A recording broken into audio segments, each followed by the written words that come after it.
Yes,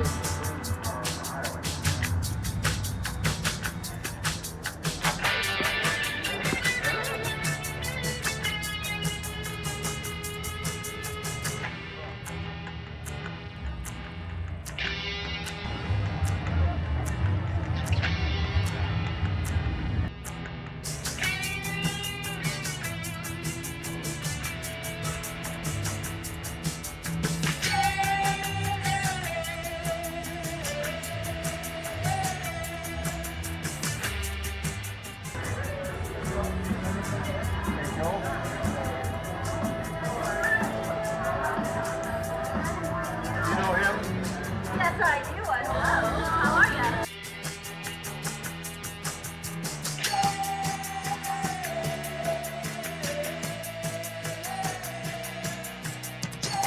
So tell me a little bit about it.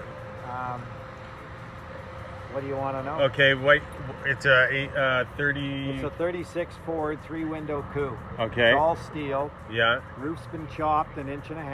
Okay. Got a 383 stroker. Got a Ford TCI Mustang 2 rack and pinion front end. And then we cut the steering column. And Doug Blakey that put the car together for me, so I got the car from. He had bought it off a fellow's wife there. The guy started the build and passed away, showed it to me, said you got 2 days to think about it. I woke up day 2, I said, what's it going to cost to get it to the interior? He gave me a price. I said, I'll give you cash, let's do it. So we did. So, and then Jeff Horsfall did the interior. And okay. had to wait 1.5 years to get Jeff to do it. I had 3 interior guys from the Lower Mainland tell me at Deuce Days that the expert of the expert did this interior. It's stunning. They told me it would be a $70,000 to $80,000 US bill that Gabe Lopez's in LA all day long. Then they picked out everything that would be really difficult to do, and Jeff told me only a good interior guy would know that. These guys said the expert of the experts did it. And then they said that we're qualified to say that because we're experts. And then when they introduced themselves, the one guy, Ron Fast, I said, Ron, your name was number 2 on my list. They said, I've seen your work. It's absolutely gorgeous. It's got a 1940 Ford Custom Deluxe dash in it where the ashtrays were and the speaker are now air conditioning vents. And there's 2 air conditioning vents that come down below. It's got a Kenwood stereo hidden away in the back so that it's never to be seen, and I run it off my phone and I can play anything anybody wants to hear. And the sound is like when Jeff installed it, he put them down because he said the sound's going to come off like an amphitheater, the way the roof is arced. Right. It friggin', and it's flawless. There's 2 speakers up front, 2 in the back. And then the trunk, we got rid of the rumble seat. So Jeff kept the theme the same through. Didn't want a battery in the trunk or behind the seat, so the 2 batteries are hidden in that. We had to cut the firewall and move the end so the engine would actually fit. And we put a bunch of Enduro-Shine polish stuff just to give it the look all the way through. Kept the original, the lights and everything, and the door handle, so a piece of that polished metal would go all the way from front to back to go with the interior, you know, the dash. And then I wanted Jeff to incorporate metal in the doors to go with the dash. Yeah, it's still a work in progress there. Chip Foose saw it up at the Cactus Jalopy car show that JF Lanier puts on in a Soyuz. He said he likes the car. His only comment was, all the things you don't like that aren't finished, finish it. I said, well, you're the one guy that would pick them all out, and believe you me, I'm gonna finish them all.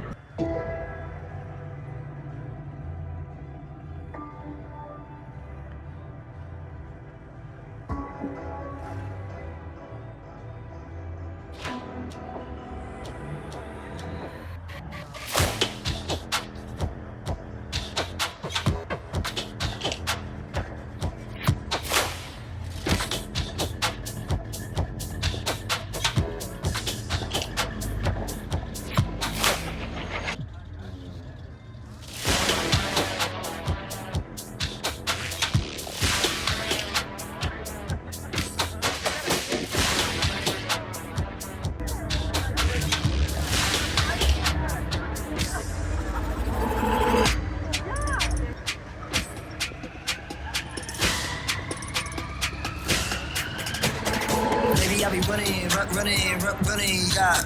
Oh, what you think is funny? Front funny, yeah. Oh, raising a candle. I'ma go, don't go Rambo. I'ma get lit, no candle. Bedroom looking like a scandal. Drop it low, make that on. Go down to the floor, let me see you shake some more. Raising a candle, I'ma go, don't go Rambo. I'ma get lit, no candle. Bedroom looking like a scandal. Looking like a scandal.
Four and a half. Wow, tell me a little bit about it. Well, what happened was my husband was building his third car, a 49 Meteor, and he actually put that on hold to surprise me with the Mustang that I didn't know anything about it. And then I was in Duncan and I won $14,000 while I was in Duncan. I asked him how much it would cost to finish the Meteor.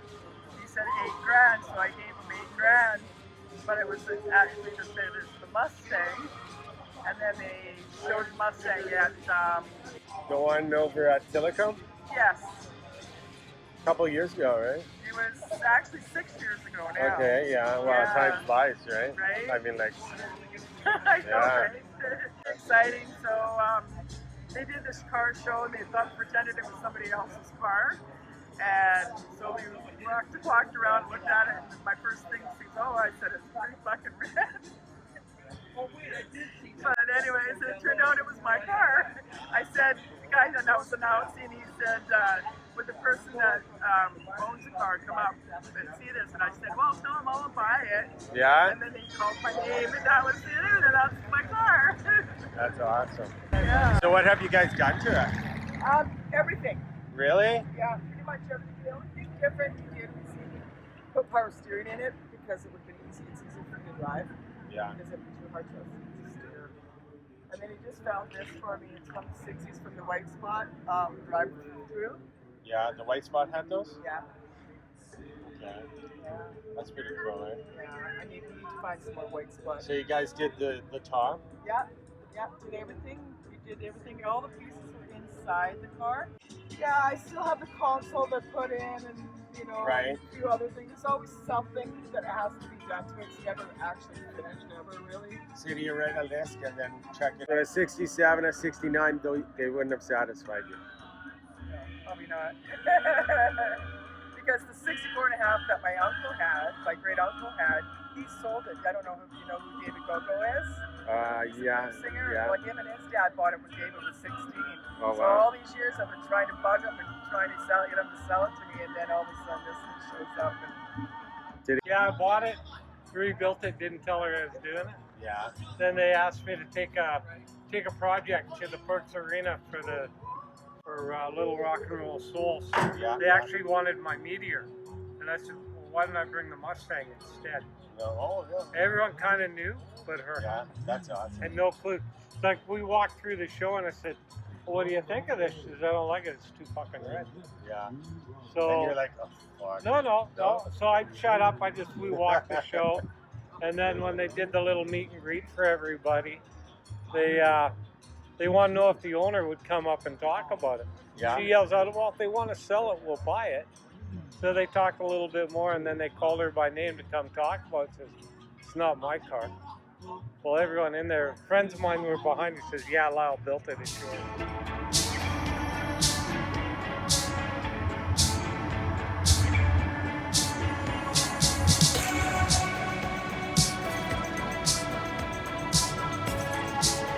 I'm lost in the sun.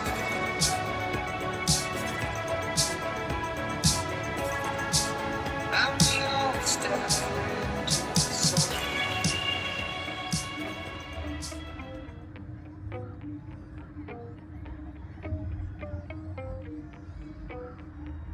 In line to take my medication, yet never fails to leave me in a calm state of mind. I wonder how I'd be if I would leave it all behind. Medicate to become what I know. Now I hate what I'm starting to show. Can't explain what I want you to know, but I'm trying to find my way.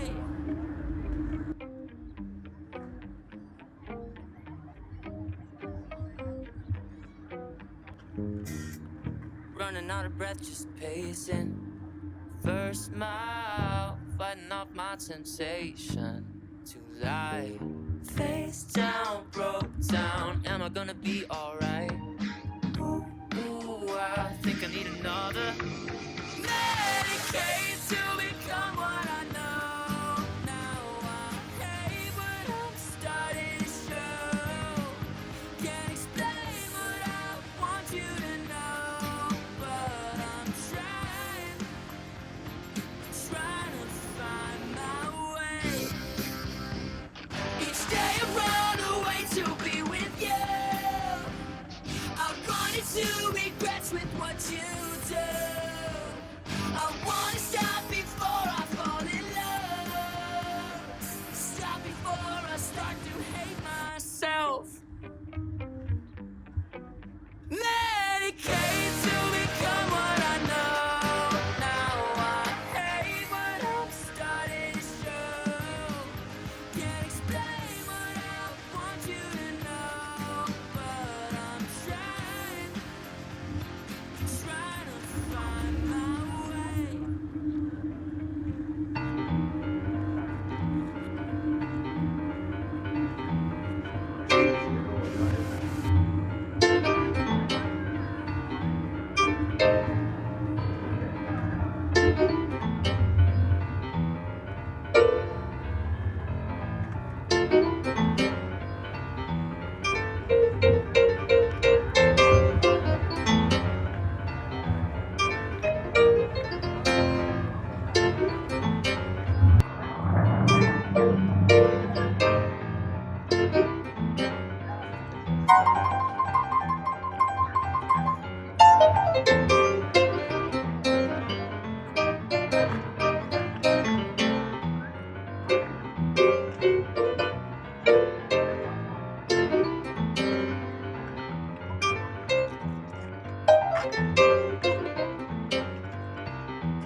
really put myself on the map, not just in my cafe, but in my life. It's fulfilled me so many ways you just don't even understand. Thinking, oh my God, I'm going to take on a cafe. Scary thing to try to take that on by myself, raise kids by myself. So this was